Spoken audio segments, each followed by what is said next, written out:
The views, thoughts, and opinions expressed on this podcast are those of the podcasters and any guests and do not reflect the views, thoughts, and opinions of any of the sponsorships or affiliates of thereof.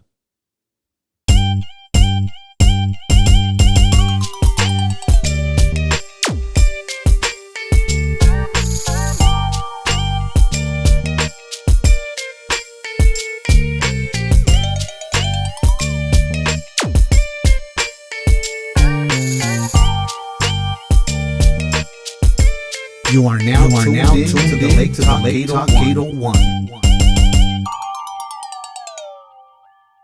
What to do with your boys from the Lake Talk 801 podcast, where we shine light on local artists and entrepreneurs. To my right, I got Babyface Fonzie. What's going on? And myself, G Daddy Funk. Last Thursday? Yeah. Last Thursday, we went to Vibras del Lago. That's right. It was a good time. Shout out to Vibras del Lago. Shout out to What's Good Salt Lake City.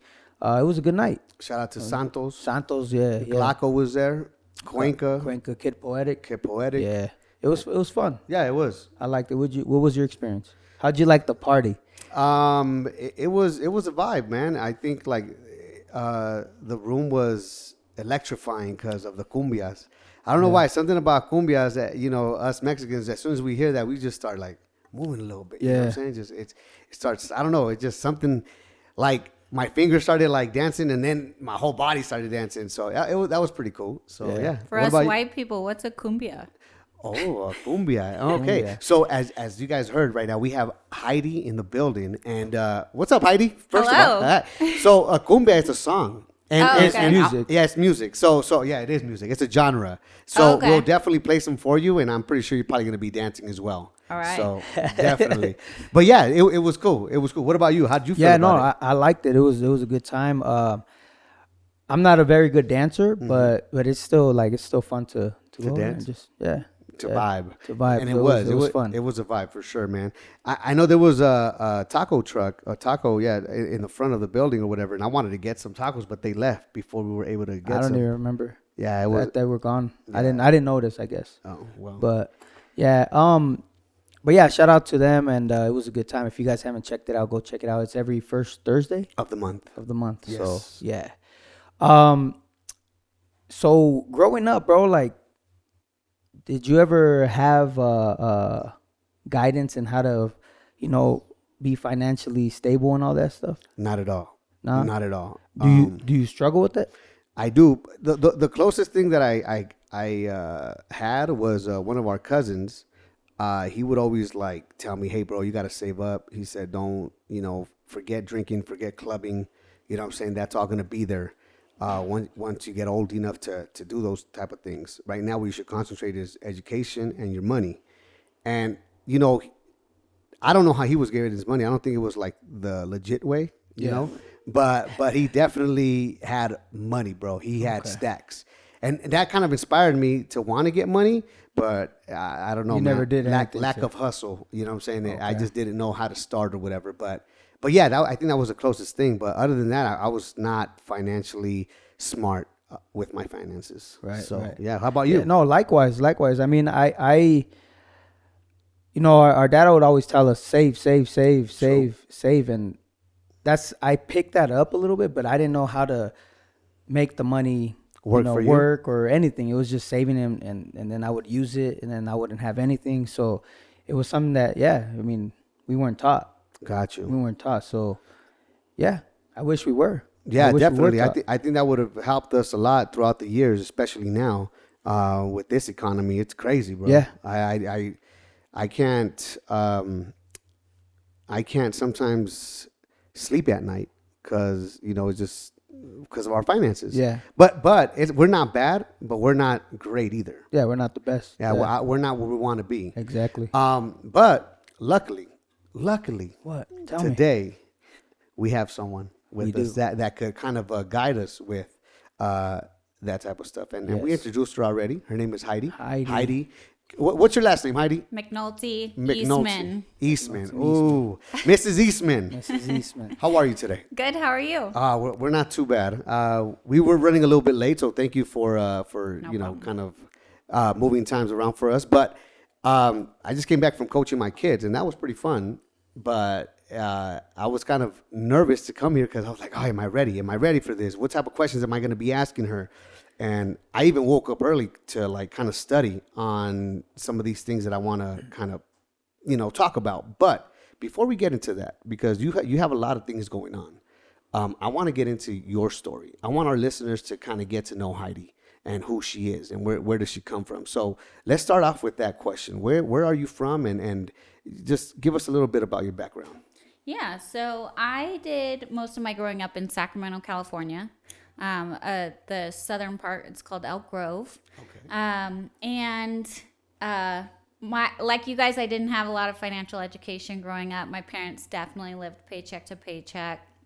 We were LDS in California, so to have a single income household with 5 kids in California is expensive. Yeah. And so my parents really did their best to never tell us no, but in turn, lived paycheck to paycheck, had credit card debt. They were always stressed about money. And I really saw that growing up. And I saw my friends who had both parents working and 1 or 2 kids in the family doing a lot better, driving Mercedes, driving Beamers. That was just the norm. And then like my parents, my mom especially, my dad always got the reliable car because he was the breadwinner and had to get to work. So my mom was always left with like the shittiest car. We were always breaking down. And it's like, a woman and her daughter in Sacramento broken down on the side of the road in the hood. It's not good. So I definitely grew up knowing that I wasn't going to live my life like this. Like I was not going to allow myself to live paycheck to paycheck. I was not going to, make choices that led up to that. And I think for me, another really big motivator was like, I saw that my mom really depended on my dad, especially for finances. And so I've always been very determined to be financially stable on my own as a woman. And if the man provides for the family too, that's great. But like, I don't need it. And that's always been really important to me so that I could stay in relationships for the right reasons and not because that it was everything. Right. That's interesting that you say that because like I always hear, and you correct me if I'm wrong, what was your mentality like? Because I hear that when a man is financially stable, they think about providing for the family. When women get financially stable and they don't have to depend on a man, it's like, oh, I don't need a man. I could do it all by myself. Like, forget men. Was that your mentality back then as well? No, I definitely think as a woman, we'll get onto this, but I got pregnant at 19 and wasn't any like serious relationship or anything. So I chose to move to Utah, have the baby, and provide for the baby by myself. And I definitely think as a woman, we have complete control over whether we have babies or not. True. And so from my stance, this is going to be a highly unpopular opinion. If you're going to choose to have a baby, you need to be able to provide for that baby. Yeah. And so for me, I think it's really important that, I have 3 kids now and a stepdaughter, and it's really important that I could provide for them with or without someone. And then it's just added when the other person provides too. It's just, added ease. That's I didn't think about it that way. And yeah, you make a great point. There's a lot of women out there that sometimes don't have that helping hand and sometimes they can't find a way out, to help themselves. Yeah, they can't help themselves and they're not helping their kids. And like, if that's the situation you're in, like, I definitely empathize with the situation, but I think it's important for women to understand we have complete control over that and we can go out and do what we want to do to make sure that our kids are provided for by us as well. So what steps did you take to kind of reach the goals you wanted to reach? Yeah, so I went to college as soon as I got out of high school. Even when I was in high school, I've had multiple jobs since I was in like 7th grade. So 7th grade, I worked at a daycare center right after school. I'd work, and then I had cheerleading and gymnastics, and then I coached cheerleading and gymnastics, and then got 2 other jobs, and I was always working multiple jobs. And so when I got pregnant, I was working 3 jobs at the time, and I was like, man, I really don't think that I could, be a good mom and provide for my baby and not be distracted by friends. And so I moved to Utah where I didn't know anyone, and that way I could just work and focus on my baby. And ended up meeting my late husband, and but even then I was going to college. I had 2 jobs. I was going to college and had 2 kids. My husband was deployed for a year, and it was a lot. Like, I was working on my master's degree at that time, and yeah. What made you choose Utah? My parents were actually moving to Utah. So I was born in Utah, but we moved to California when I was young. Oh, yeah. And then my parents were moving back to back to Utah. And I wasn't going to come with them originally because I moved out when I was 17 and I was like fully self-sufficient. And then I found out I was pregnant and I was like, oh, okay, I'm moving with you. Yeah, okay. So let's go back a little bit. So you say you guys were raised in the hood. And well, we weren't raised in the hood, but we would break down in the hood. Okay, which I Always get the that. most inopportune places. So then you said that you also said that what's it called in high school there was already people or kids that had like Mercedes and all this stuff. You guys didn't. How was your high school like and your high school experience like? So in my high school, a lot of the kids were wealthy, but like, tried to be hood. So it was really different. You got the white boys with like really expensive grills and really expensive earrings and jewelry, trying to act ghetto, but really they're from like, multi-million-dollar homes. And you're just like, yeah. That ain't it? No. So, I mean, were you, like in high school, were you the popular girl? Were you not? What would you say you were? Where did you fit in? Yeah, I was definitely the plastics in Mean Girls. Okay. So you were a mean girl. Yeah. Okay. I was a mean girl. And how was that like?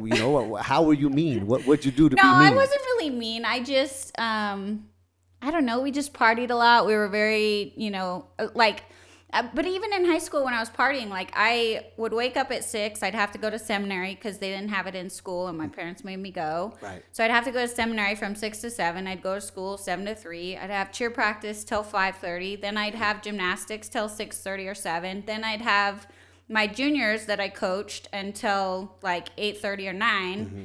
And so then I'd go home, sneak out in the middle of the night, go drink, get drunk, and come back, sneak back in, and do it all over again the next day. So how old were you at this time? Like 15, 16. Dang, so there was basically no idle time, but then you still find a way to still kind of Get away and do your thing. Yeah, I only had time like in the middle of the night to party. Didn't really have time during the day. Did you ever get caught? And if you did, what was the punishment? Yeah, so my parents found out in between my freshman and sophomore year. My parents went out of town for something. I don't remember what. And my brother was supposed to be watching me. And he was like, I don't know, maybe like 22, 25, somewhere around there. And I went out with my friends drinking.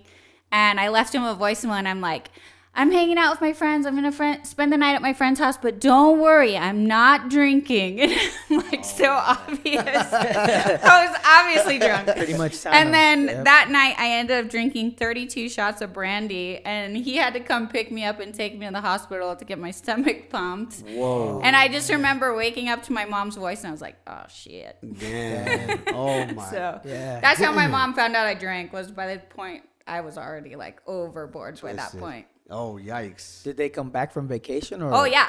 They came. My mom flew back like early in the morning. Did you get an ass whooping or not really? I I would have whooped your ass if you were my No, daughter. I definitely didn't get an ass whooping. I think my parents were just like more concerned because like it wasn't like I was just drinking. I was drinking a lot. Like the first time I ever drank, I didn't know what alcohol was. I grew up in a Mormon household. I didn't know what alcohol was, and my friends were like, "Drink this," and I was like, "What is it?" They're like, "Just drink it." I'm like, "Okay." And I had 10 shots the first time I ever drank. So I didn't really know that that's not normal. Mm-hmm. I didn't know that's not what you're supposed to do. So every time I drank, I had 10 plus shots. And then it got to the point that I was having like 30 shots, and like my blood alcohol was 0.38 that night. Dang. And so then I didn't drink for a while, and then I started drinking again. And man, that's no good, man. Yeah. Okay. So you got in trouble. You know what I'm saying, your high school, it seems like you had a pretty good high school, right? Yeah. But the I got my environment, party years out from 15 to 18. but it seems like the environment wasn't all that great. No, I think I don't know. I mean, it's California. Everyone's very materialistic, very like you don't go anywhere unless you're dressed up. You've got makeup on, like everything. And that goes for everyone. Like now I walk around either homeless or like hot girl. But California, there's no homeless. It's like you got to be a hot girl all the time. Yeah, I got you. So I think it was just a lot of pressure, and I obviously didn't handle that pressure very well. I handled the pressure of school very well. Like I was a straight A student, even though I was naughty and partied way too much. Wow. But I still managed my business.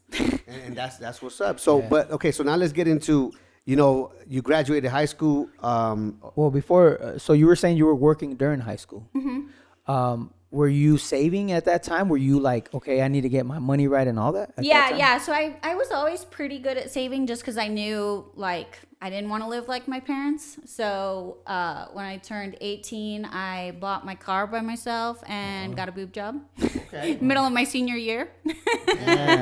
Showed up to prom with new boobs. Dang. Which is crazy because like look, now I'm a mom, right? And looking back, I'm like, I would never let my 18-year-old, like freshly 18-year-old get boobs, but my parents had no control. I was already moved out. There was nothing I paid for it myself. There was nothing they could do. Yeah, so definitely. You moved out at 17, you said? Yeah. Okay. Yeah. Wow. And then Okay, hold on. So then you got that. I'm pretty sure all the attention, all eyes were on you back in, when you had that done. I mean, I feel like attention was already always on us. Like I was captain of the cheerleading squad. I was second in line for valedictorian. On the outside, my life seemed very perfect, and like everything seemed like it was, great. And I already had everyone's attention, but I think I definitely partied more after that. I had more self-confidence to do what I wanted instead of kind of doing things out of proving myself. Not that I really, really reached that till I was probably about 30. Okay. So then what happened and what set the course of how'd you meet your baby daddy? He was actually my employee. So I hired him at a staffing company that I worked at. So when I moved to Utah, I got like a temporary fill-in position for someone else who was on maternity leave. I was pregnant already, but not showing, and wasn't planning on taking really a maternity leave anyways, so it wouldn't have affected the business. Yeah. And he had just moved from Georgia to come buy a car, and his parents lived here, and so he was like, I'll check out the area, see if I can get a job, and then we hired him. And then he invited us to his housewarming party, and me and the other girl I worked with, Jenny, were supposed to go, and I was like sitting in front of his house. And Jenny was like, I'm not going to be able to make it. And I'm like, oh my God, like I'm here. This is so weird. And she's like, you have to go in. So I go in and I'm expecting it to be like a party. There's one guy there with his girlfriend and then Rick and me. And I was like, well, this is awkward. And so I was like, well, do you guys want to go do something else? Like a couple of other people from work go to the Westerner. I didn't know what the Westerner was. I was 19, I had a fake ID, and I was pregnant. And so we go to the Westerner, and it's country music, and I hate country music. Really? So we were there for like 10 minutes, and I was like, do you want to go? I really hate country music. And he was like, I hate country music too. Dang. So we left, but that plays into the story later because my husband was 15 years older than me. So he was 34 and I was 19, which again, like as a parent, I'm like, Mom, what were you doing? Like, why did you let me date someone that was 35 when I was 19? And she's like, again, you act like we had any control. Yeah, that's true. Yeah. And so we left and then we went to a haunted house and we both didn't really know anyone in Utah. So we just hung out. I remember when I first met my wife, we went to a haunted house, and I would try to hold her hand. And we weren't dating at the time, but I would still try to hold her hand because it's scary. It's a good first date. It's a good what? It's a great first date for like breaking the ice. Yeah. It definitely I wouldn't do it, but I'm too scared. You're too scared to go into it? I wouldn't do it. Yeah. You're a weenie. You gotta go to the gym, dog. I do. No, in elementary, I went into one and accidentally. Well, I didn't accidentally. I punched one of the guys that was trying to scare me. Dang. So after that, I'm like, I don't want to go in there. I need to. That's funny. But yeah. So you guys went to that. That was your first date. Mm-hmm. And then what happened after that then? Then we were really just like friends for a few weeks because neither of us knew anyone here, so we would just hang out. And then I think it was like 3 or 4 weeks in, we still hadn't kissed or anything. We were hanging out like every day, and then I like finally was like, "Are you gonna kiss me, or are we just friends?" Like, oh man, like what is going on here? Yeah. So and then he asked you out. then he kissed, and then we ended up. So that was like our first date was in September, and then I ended up having my son a month later.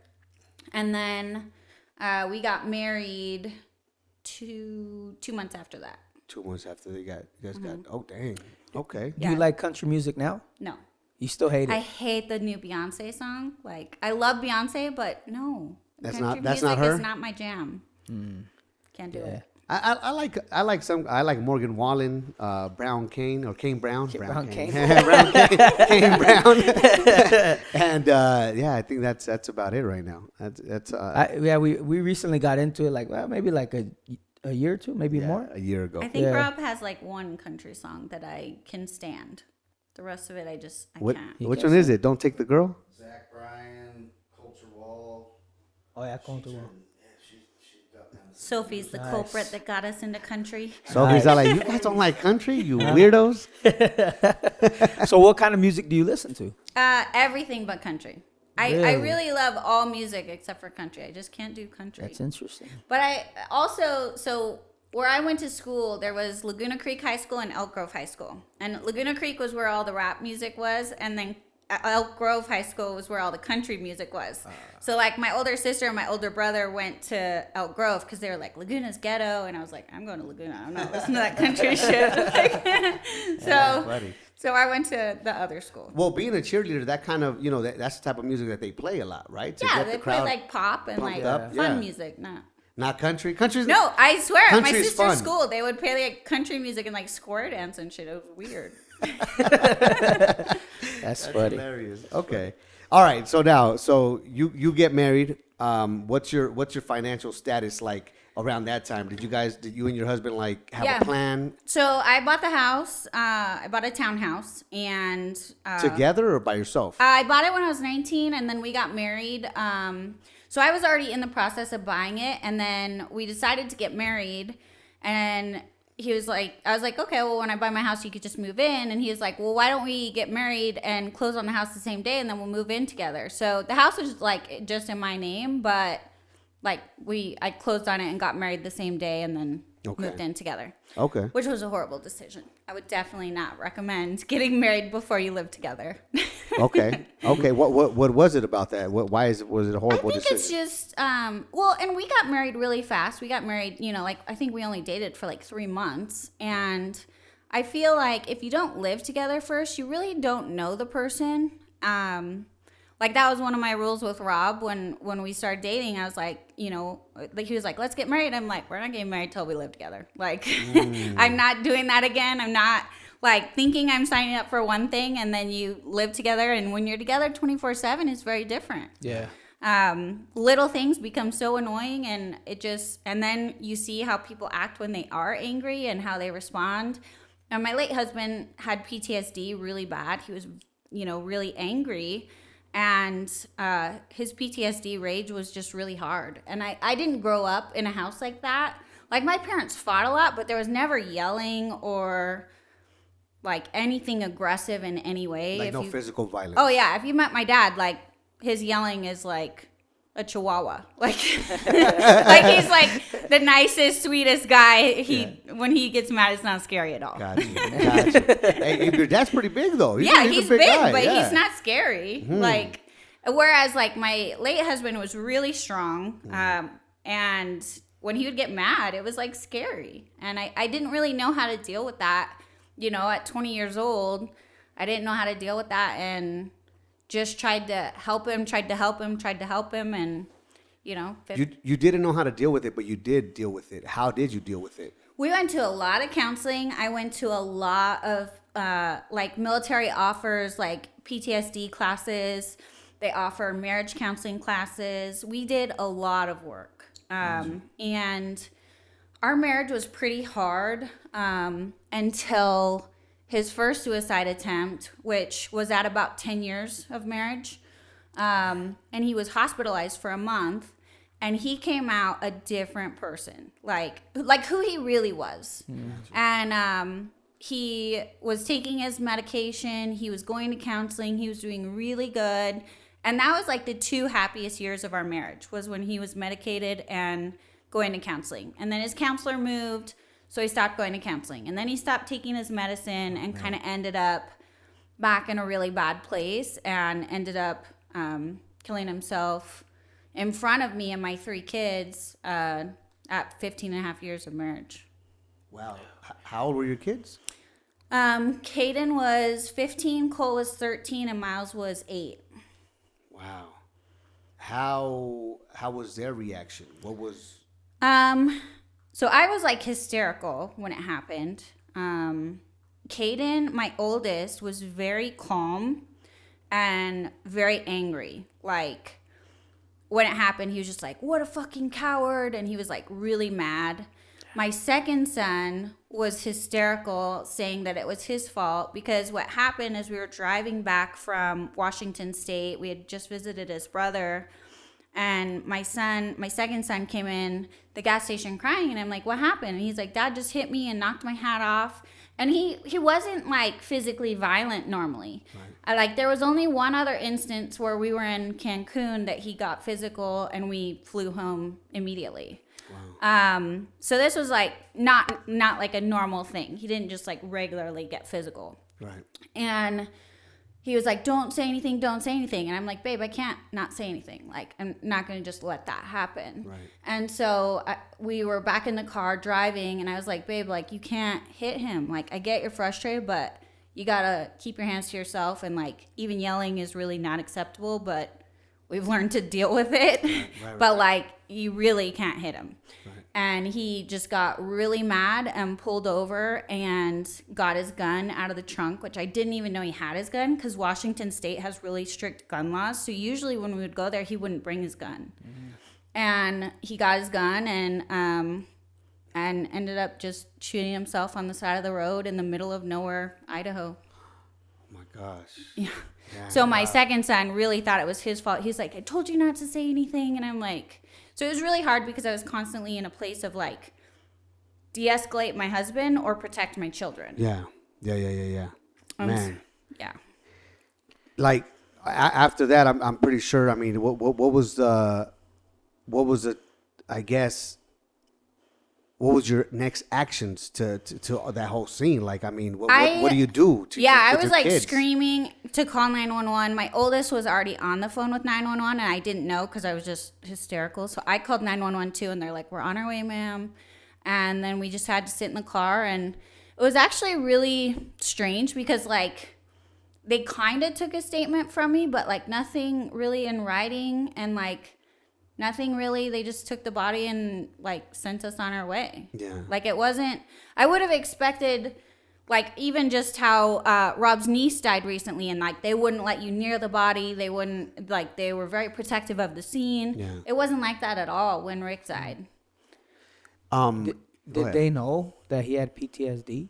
I mean, I don't know if those cops, I mean, we told them, but like, I don't know if there's documentation anywhere, like when people are checked into hospitals, because he was hospitalized twice for it, and he was released from the military on disability for it.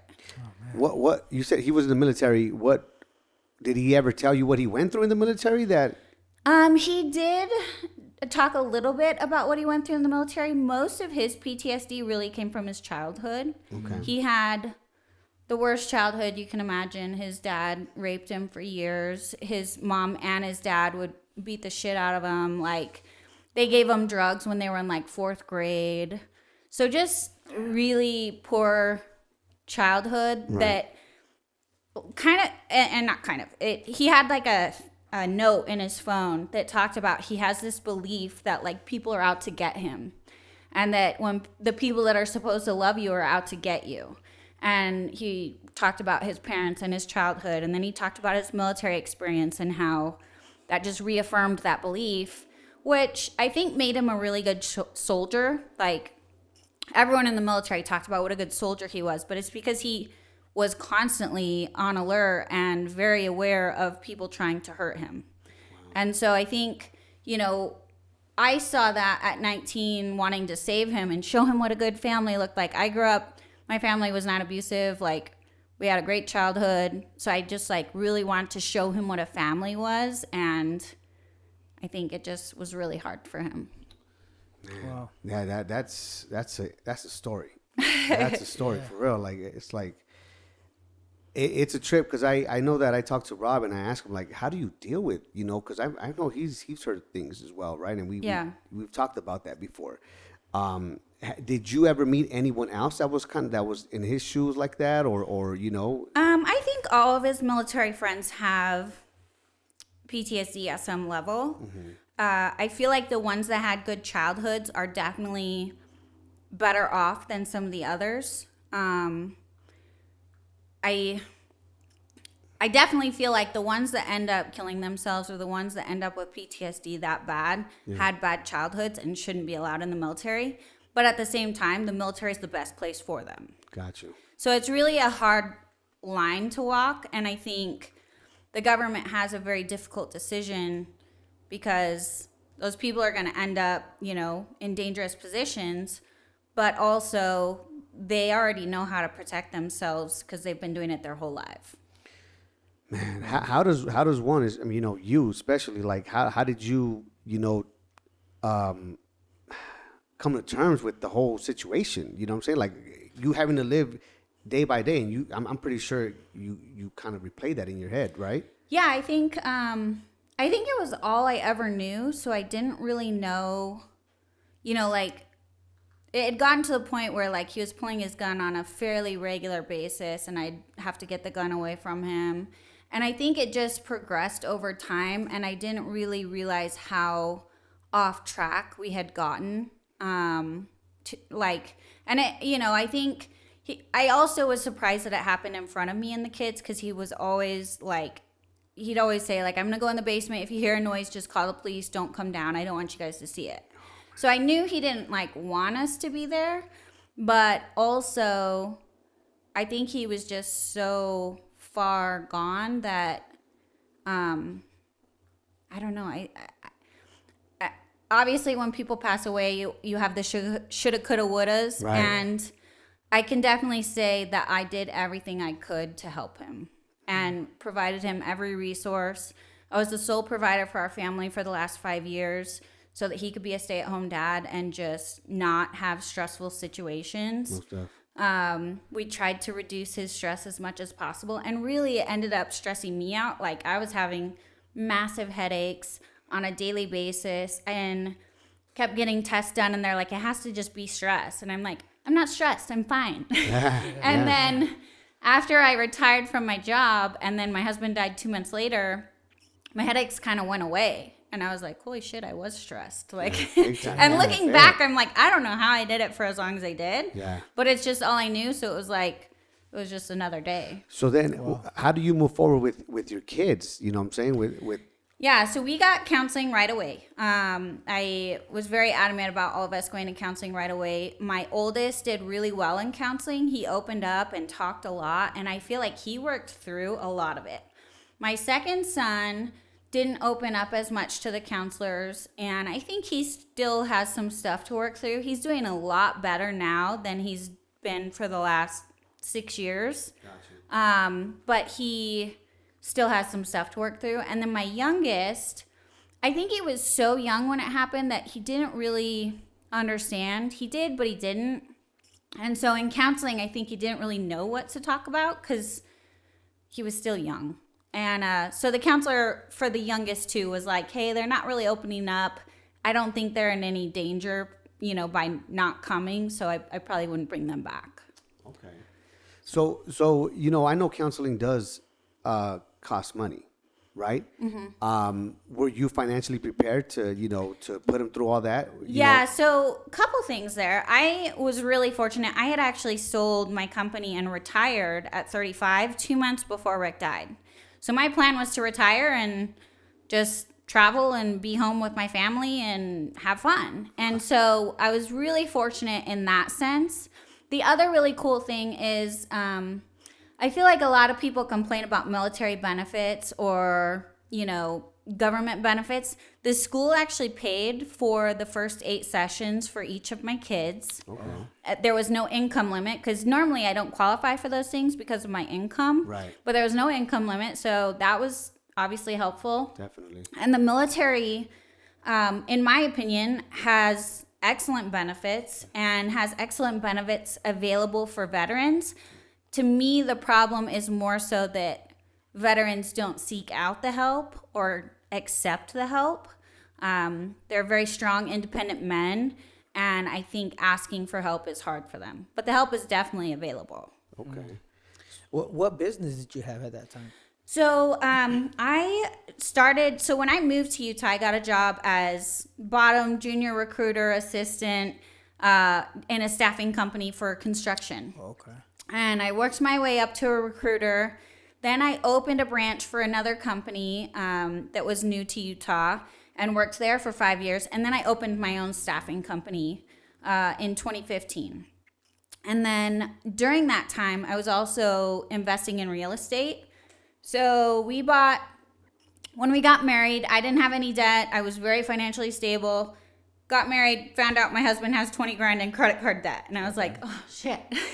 So we buckled down, and I'm really big on not having debt.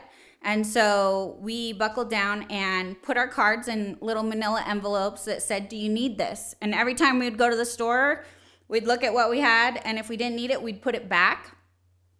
And then we would go one step further and transfer that amount to his credit card.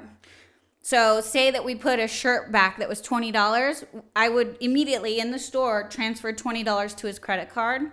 And it got to a point where we were putting $2 grand a month towards the credit card just by going without the stuff that we didn't need, How easy was it to convince him to jump on board with your plan? Because he was very willing to listen to me in finances, just because I was, he had never bought a house, and I'm buying a house at 19, and I was very financially stable, had savings, he was convinced you knew what you were doing, basically. Yeah. Okay. At that time, did you already finish schooling for that? So I was working on my bachelor's degree at that time. So I got my bachelor's degree in business management, and then I went to school for my master's degree and got that in accounting. Oh, wow. Okay. So you already kind of had a little experience in how to... Yeah, I was always really good at math and really good with numbers. And I feel like budgeting is really a lot of self-discipline. It's not as much knowledge as just self-discipline. Okay. Kind of like dieting. Right. A lot of people think you have to know all the macros and know this and know that. But really, if you are just disciplined and not eating too much, that's almost good enough. Yeah. Right. And it's the same for finances. If you're disciplined in not spending most of your money or putting X amount in savings right when you get paid and not touching it, then it's not really that hard. There was another thing that we did where once we paid off his credit card, we got a savings account. But we got a savings account in downtown Salt Lake and didn't get a debit card, didn't get online access. So it would get direct deposited from my check into the savings account. And there was no way for me to get that money unless I drove downtown.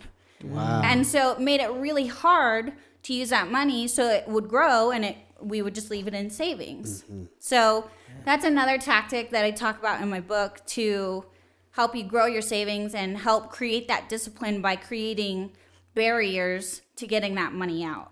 And talking about your book, we haven't mentioned it, but you are writing a book. Mm-hmm. Actually, is it done yet? It's done. It comes out on Wednesday. On Wednesday. March 14th. Buying Time. Yes. That's the name of the book. Mm-hmm. So, Buying Time. Why was that the final title for the book? What made you decide? Okay, this is it. Yeah. So I actually started writing my book when I retired. So 2 months before my husband died. And I was writing a book on financial literacy. It's always been my dream to teach financial literacy and mental health to youth. I always used to talk about, when I retire. And then I retired at 35 and I was like, oh shit, that's now. And so I started writing the book so that I would be able to gather curriculum to take to schools to implement for youth programs. And then my husband passed away and I was like, okay, I really need to implement more mental health into this book, because I definitely believed growing up that if I was a millionaire, everything would be great. My life would be perfect. Well, here I was, retired at 35, had plenty of money, and my life just went to shit, all because of mental health. Yeah. And so I felt like it was something that people need to understand, like, just because you're rich doesn't mean your life's going to be amazing. It takes mental health, it takes finances, it takes discipline. There's a lot that goes into that, and all of those things need to be worked on in tandem to create fulfillment.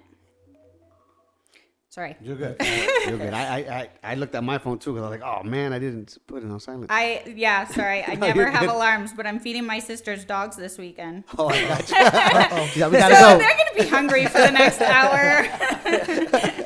That's funny. Okay, so like you were saying, mental health. It's a big. So I implemented mental health into the book, and then I wanted it to be something about not trading time for dollars. Okay. But then I realized that by making the financial decisions I had made throughout my life, I had bought myself time to retire early, but I'd also bought myself time to heal. I think most women in that situation, or men for that matter, anyone that's dependent on someone else for income or for help with their kids or whatever it may be, ends up having to get 3 jobs just to pay the bills because they're used to a second income. They need a ton of help with their kids. Their kids end up, struggling big time because they're single, their living parent is always at work just trying to provide for them. Right. And it really turns into a very difficult situation. And I was so fortunate to have retired 2 months earlier. I could take, for us, I would say it was 3 months of heavy work.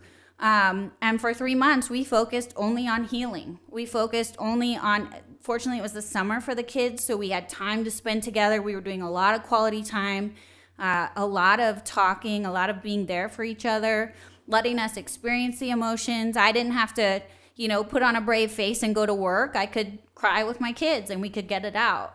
And so I realized that the choices I had made in my finances had bought me time to heal. And I genuinely believe that's why I was able to move on as quickly as I was, because I had the time to heal all at once instead of an hour a week crying in the shower. Man. Struggling. Yeah. Wow. That's awesome. So when it comes to finances, you say you started off by buying a house. Mm-hmm. Would you recommend that to people? 100%. I think buying a house? Yeah, I think if you have any amount of savings and you don't own your home, that's the first step. Own your home. The biggest investment anyone can do for themselves is to own the home that they live in. I personally don't recommend buying a house for your first house. I recommend buying a townhouse or a duplex or a triplex or a fourplex. You can get FHA loans for up to 4 units.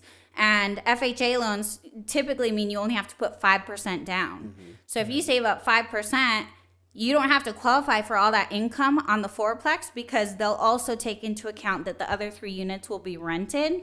So you'll live rent free, you'll own a fourplex, and you only have to put 5% down. Yeah, that's a no-brainer. Yeah. But it's not taught in school, so kids don't know that. So everyone buys a house for their first house at 25 that they can barely afford. Yeah, especially now. I don't even think people could afford that right now. Yeah. And so that's where I really want to that's why I love the curriculum in the book, because I really want people to know how to do this and how to change these investment strategies, because unfortunately, the only people that know this are people like me that have paid thousands of dollars in education to learn it. And it really should be free curriculum at school so that we can all be more financially savvy. But what it takes to even buy a house is going to have to be that people have to save up. Yes and no. I mean, 5% is really not that much. Yeah. 5%. So 5% of, let's say a starter home right now is $500. Mm-hmm. You're looking at roughly $25,000. Mm-hmm. My son saved $8,000 just in summer between his 10th and 11th grade year. Damn. So if he's disciplined. he's very disciplined, and he's, I've been teaching him these principles for a long time. Yeah. But if your teenager working during summer is making $8,000 each summer for 3 years, they have enough when they're 18 to buy a fourplex. That's true. Or a home. Yeah. But credit also comes into play then, right? It does, but credit is something that I think is really easy to build as well. If you're disciplined, you get a credit card, you charge your phone bill on it, you pay your phone bill immediately every month on auto pay, and it's the same as paying your phone bill, but you're building credit doing absolutely nothing. Right. True. Okay. So I know for me, for years, I paid all of my bills except for my mortgage. My mortgage didn't accept a credit card payment. I pay all my bills on a credit card, and then I pay my credit card off every month. And I build, I know on my on one of mine, I get a $500 gift card every month just on the points. I pay 0 interest. And then I use that $500 to pay for my Starbucks every morning. Hey, look at her. You're smart. I need to take that as a note. put that down. My wife. And then email that to me. Yeah, but again, it comes down to discipline, right? You have to if you don't have it in your checking account, don't put it on a credit card. If you have it in your checking account, put it on a credit card, pay your credit card immediately. So, okay, besides buying a house, would you recommend anything else to start off with? Starting out, I would definitely recommend buy a house. And then from there, I would say start building your savings. And I personally bought rentals. I bought my first rental when I was 22. And I took a class to learn how to buy rentals, how to buy distressed properties, fix them up, and then refinance them into a mortgage. So my first rental I got for $16,000. That's all I had to put down on it.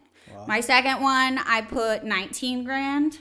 And, where we were saving $2,000 a month, it wasn't that hard to start acquiring a rental a year. And if you buy a rental a year, by the time you're 30, you'll be a millionaire. Dang. Were you helping out your siblings?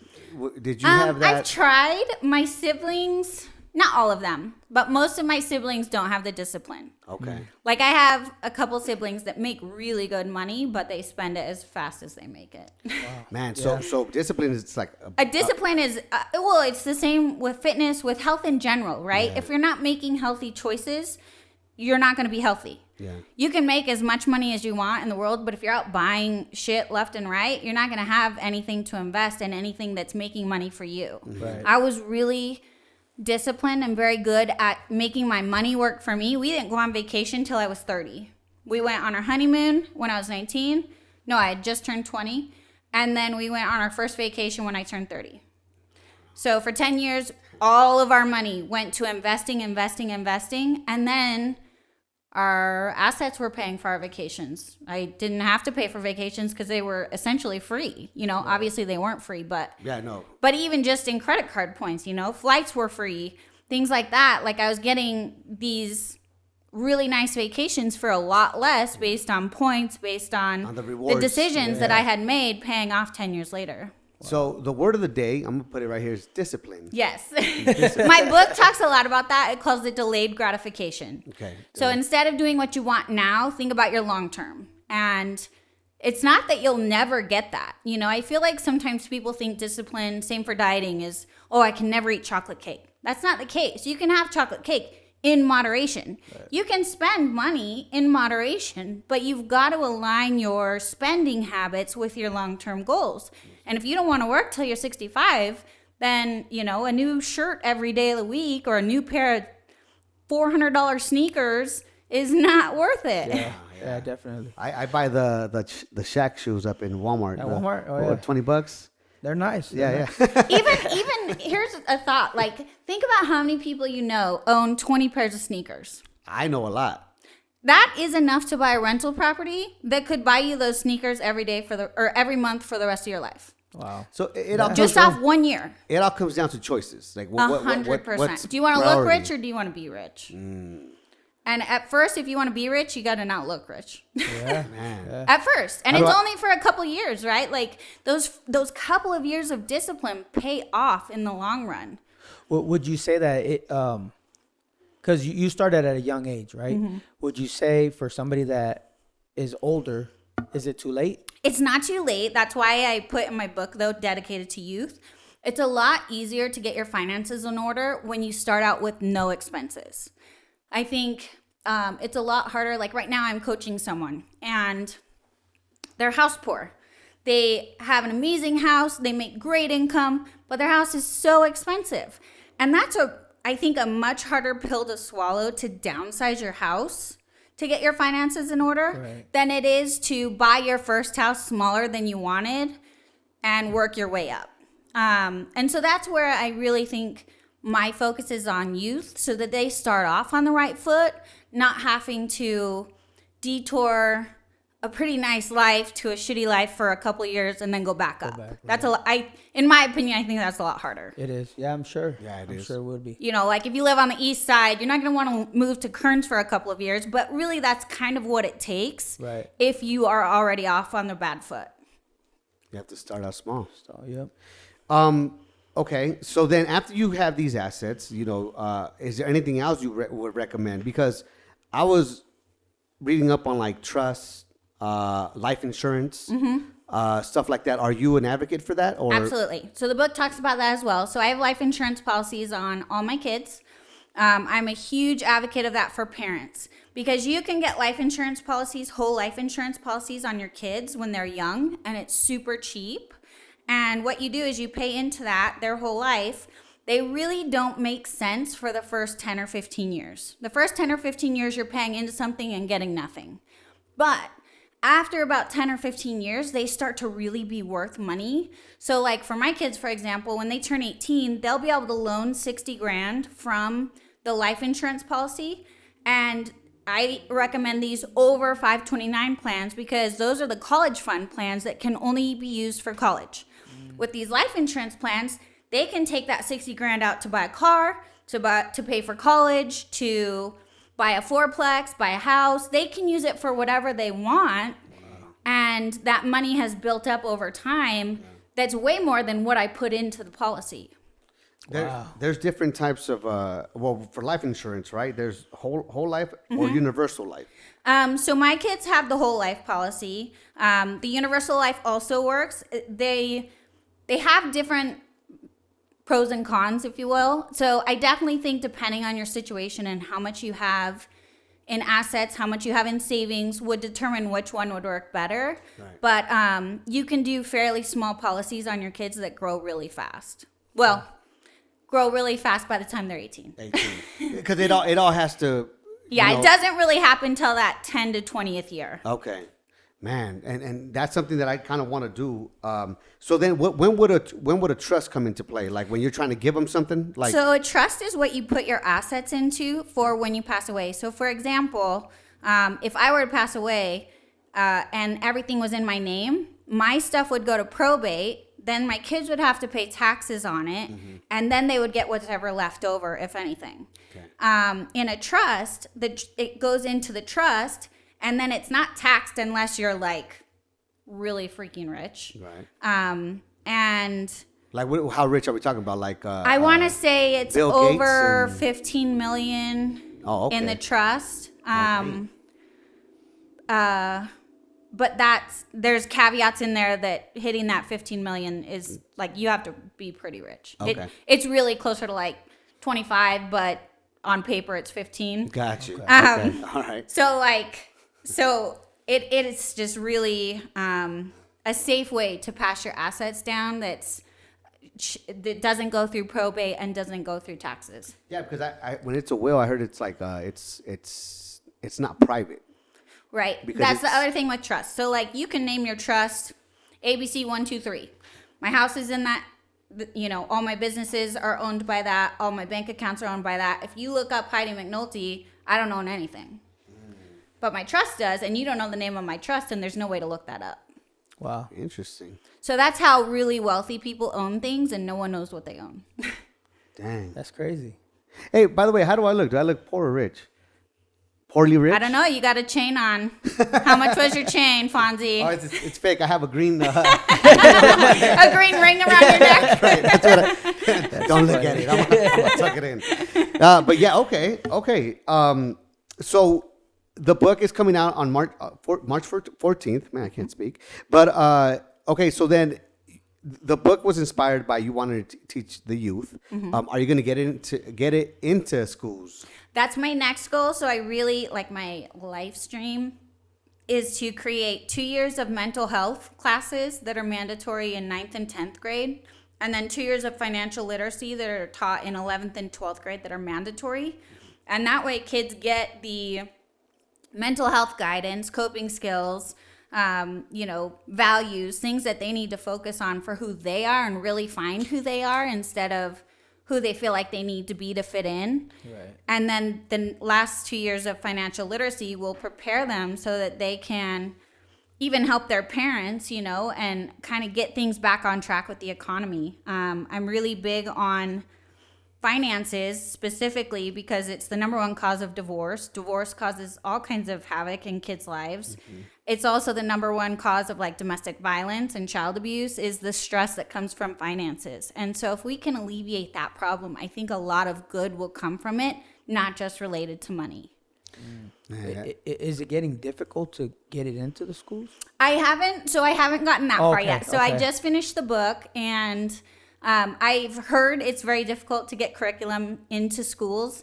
The avenue that I'm starting to take, there is a financial literacy class available at my son's school. So I'm going to meet with them, see if I can get my book in the curriculum, and then kind of hit it from there. Nice. Yeah. Okay. Okay, that's That'll awesome. be cool. That'll be cool to get that in. Yeah. Yeah. So what else is in your book that you talk about that we missed? For So sure. the other thing that I'm really excited about with the book is I created a workbook that goes with it. Okay. And it really goes through all the principles that I teach in my book, but for you to apply them yourself. So there's a budget worksheet. You can do your budget. Then it will tell you like what to do with that information and where to put it. And there's instructions on like places that you can go to learn about different things. There's a lot of free education available, whether it be YouTube, TikTok, Instagram, even like government put on programs that are free classes you can take. And so the workbook really helps you apply everything in my book to you specifically. Okay, man. And it'll be available for free on my website, or you can purchase the published workbook on Amazon. What's your website? It's HeidiMcNulty.co. And that has kind of everything I do. It's got my app on there. It's got the Village Effect. It's got my book. So kind of a few different areas of my investments. So when people think about Heidi, what's the main thing people No. know you for? It really depends. I think a lot of people know me from real estate. Okay. I've done a lot of like real estate speaking engagements and built up. At my peak, my rental portfolio was 86 units. And, I should say when I retired, it was at 86 units. And then I was flipping about 20 homes a year. Wow. And then also had my staffing company. A lot of people from the staffing world will know me for HR. I had a couple of pretty high HR certifications that I took. Okay. And lately, I think people will just know me as like a mental health advocate. Obviously, since my husband passed, I've become even more passionate about that. I was already pretty passionate about it, but I've become even more passionate about helping people and helping them see how all their choices, whether it be finances, fitness, any choice they make, substance, all those choices play into who you are as a person and how happy you are. Definitely. And if we can help teach more skills around those areas and then help them have discipline and accountability partners, I think life can really get a lot better. Man, I'm so glad that I got to know you because like now I have like access to you. If I have any questions, I'm like, hey, Heidi, you know what I'm saying? Yeah, I think the book will really help you. Okay. The workwork is awesome. I'm Wait up. pretty So what are you excited. saying? You're pushing the book towards me? Like, yeah, don't come to me. No. Go to my book. You can absolutely come to I'm me. messing But with you. that's why I'm excited about the book is Right. because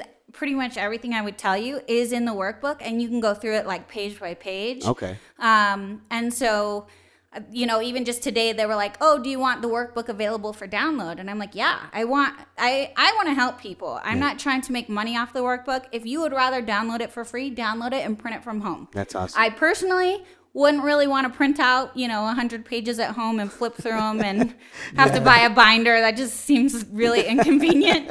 So I would probably just buy the workbook. But I wanted it available for both so that everyone can do what's going to work best for them. Most definitely. So does the book have your story and kind of teaching moments? Yes. Okay. So the book talks about my life story and kind of talks about how I got where I was in success, but then also talks about my personal development and that journey and how all of that kind of came to head with my husband passing away. That's in the book.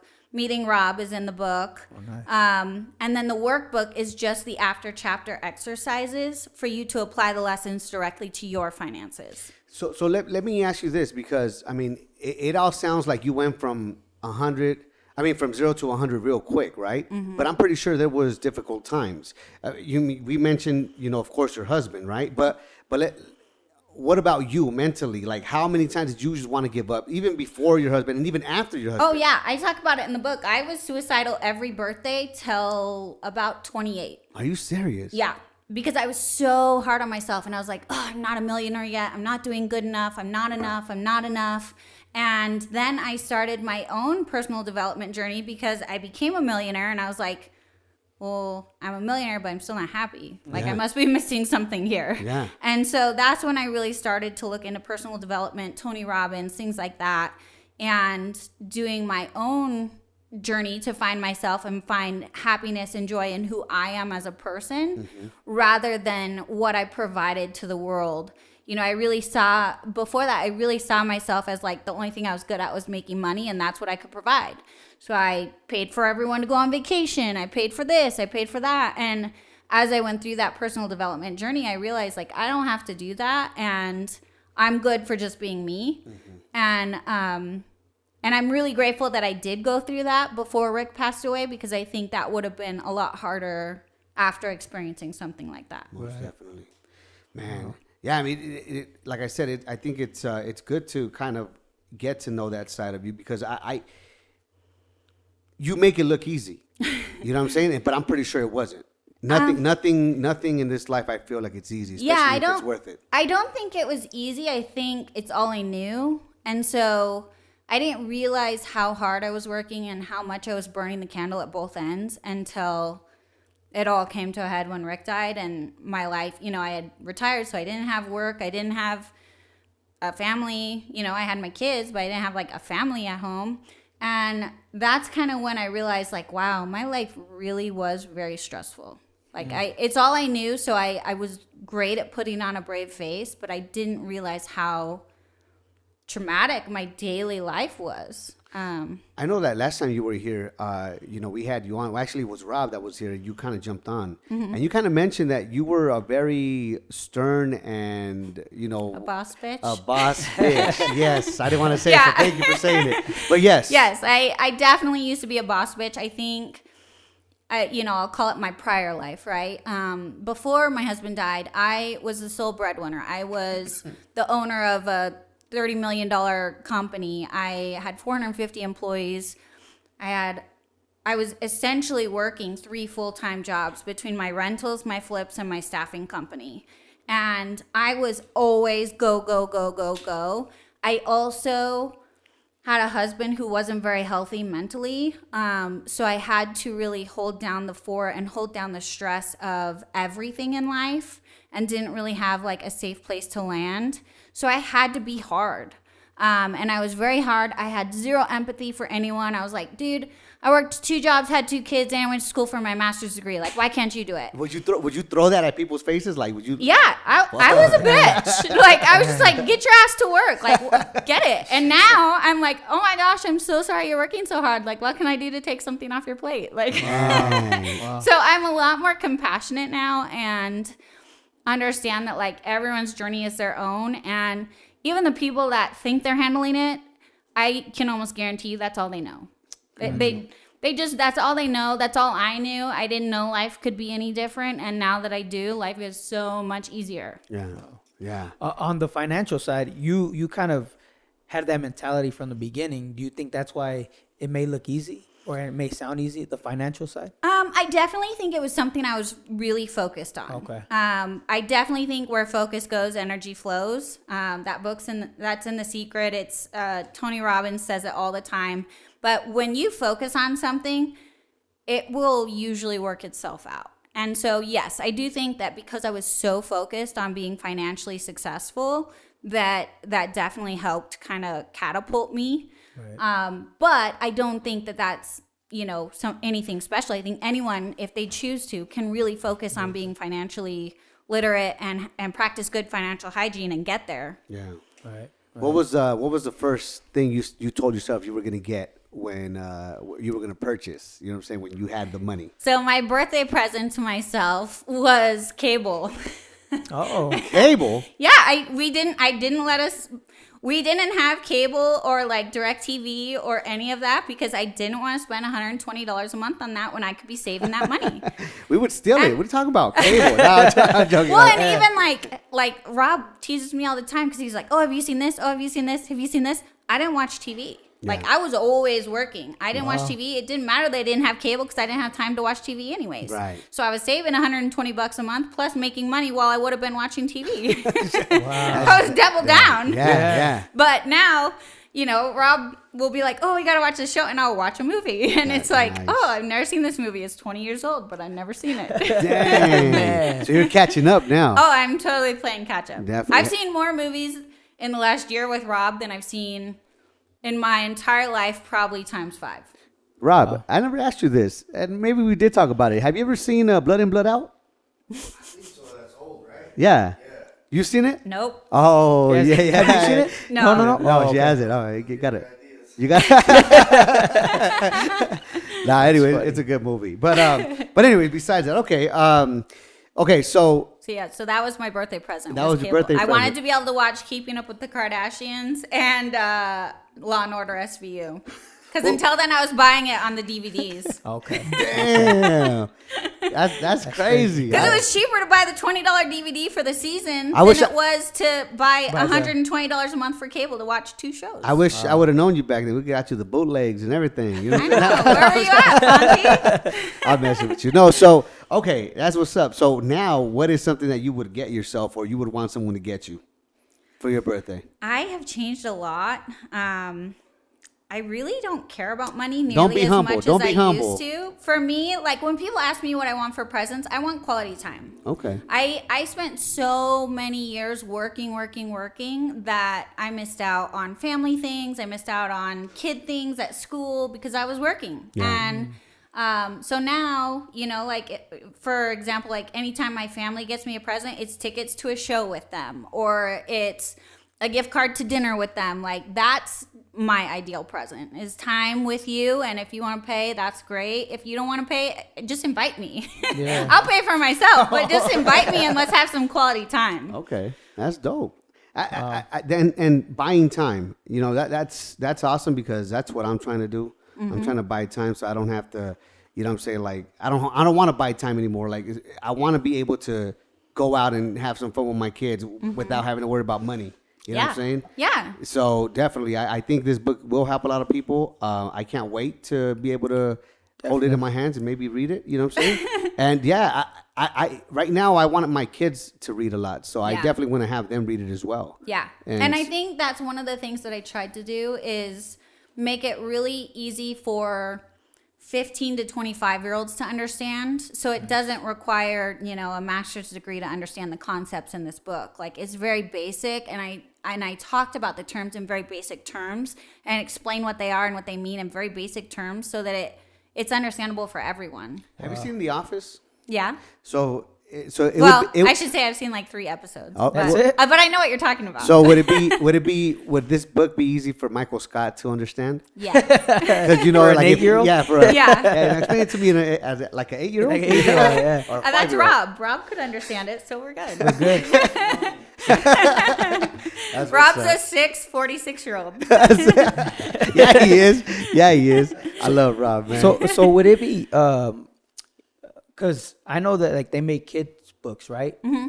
Would you be interested in making a book for kids? You know, I actually saw the other day flashcards for kids that talk about financial terms, and I was like, oh my gosh, that is the coolest thing ever. I think that the concepts in my book are maybe a little bit over like kid age. But I love like the flashcards for that, teaching compound interest and, you know, what interest even is and what a CD is, like just what the basic things are. I love that idea for kids. I feel like, and this is also the reason I said 15, right? I feel like you don't really have an understanding of money until you make your own money. Right. And I think when kids get jobs at 15, 16 years old, it's a really great time for them to learn discipline. It's really easy for me to tell you, hey, only eat 2,000 calories a day. But when you don't know what the calories are on what you're eating, you don't really care. You're just like, whatever. Yeah. But when it's your own and you really have to pay attention to what you're creating and what you're building, then it matters a little bit more. Right. A great example is my son. So my husband passed away, so my son got to drive his car. And so, you know, he's 16 driving a Mercedes and loved it. And then he's like, Mom, I really want to buy my own car. And I'm like, okay, I don't know any 16-year-old that's going to turn down a Mercedes for a 2007 Mustang, but okay. Yeah. But he's so happy because he's buying his own. He takes way better care of his Mustang, which is a piece of shit than he ever did the Mercedes. Wow. And he is really loving it. And he's like, Mom, I want to sit down and budget. I want to do this. I want to do that. Whereas like before he just didn't, you know, he knew because I would teach them these things, but like he didn't really care. Yeah. And now that he's making his own money, he cares and he is like obsessed with it. And yeah, for some reason that is the truth. Like whenever you get your own things, you take care of them sure. more than if you get it for free or whatever. For sure. Yeah. The reason why I asked about the book for kids, because my daughter, I want to teach her, right? I want to, because I'm learning as well, but she started selling candy at school. Oh, awesome. So she's doing that, and I'm trying to teach her to kind of, you know, Understand budget, the expenses. understand everything. Yeah. And she's getting it, but I'm not the most experienced on it. So I want her to be able to read books about that. No, so that's she a could great understand. idea. I actually just this morning came from a teen entrepreneur contest. I was a judge, kind of like Shark Tank. Right. And teens created their own businesses. And even my questions for that, a lot of them were around like, okay, what's your profit margin? What's your cost per item? You know, like asking them different questions. And they're like, I don't really know what that is. So even like, that's a great idea for like starting up businesses, creating some little Flashcards or worksheets that they could go through to understand the concept. So maybe that will be my next book. Yeah, I think that'd be a good idea. Yeah. And now, correct me if I'm wrong. Compound interest is like interest that's built every day, right? Or every year. There's different kinds of compound interest, but yes, it's when your interest gets added, and then you're making interest on that plus the interest from the prior term. Dang. And you could make money off of that. I remember someone told me that, hey, whenever you make a contract, make sure that you put that there's compound interest in that. Yeah. So, okay. Yeah, that's messed up, man. That's what credit card people do. Yeah. We know someone just the other day that got like $100 loan at like 500% interest. And it's like, people don't understand. Like, that means you're paying back $500 for one in a very short period. It's getting to that amount. And it's little things like that we just really need to make sure that everyone understands these concepts that graduates high school. Yeah. Not the people that pay and learn it in college. And then they get ahead because they have the knowledge, when really everyone should have this knowledge. Like, this should be free. I remember in high school when I used to go, which was rarely, but when I used to go, there was a teacher that he would tell us, like, you know, in the real world, you guys are gonna learn the hard way because we're not teaching you what you guys need to learn. Yeah. Here in school. Yeah. And financial literacy, he would always tell us, you guys better, you know, for some way, somehow, learn financial literacy because that's very important. Yeah. So, man, thank you so much for making this book happen. I like I said, I'm excited to read it. Well, you're not leaving anywhere anytime soon right now, but I just wanted to thank you, and also thank you for being vulnerable with your story. Yeah. Thank you. Because you've been through a lot, so it's cool to see you arise through all that. So, with that being said, A question that we like to ask here at the Lake Talk 801 would be, what's your favorite local spot to eat? Ooh. Let's do breakfast, lunch, and dinner. Oh, okay. Well, breakfast is definitely Starbucks Okay. every day for the Okay. last 18 years. Wow.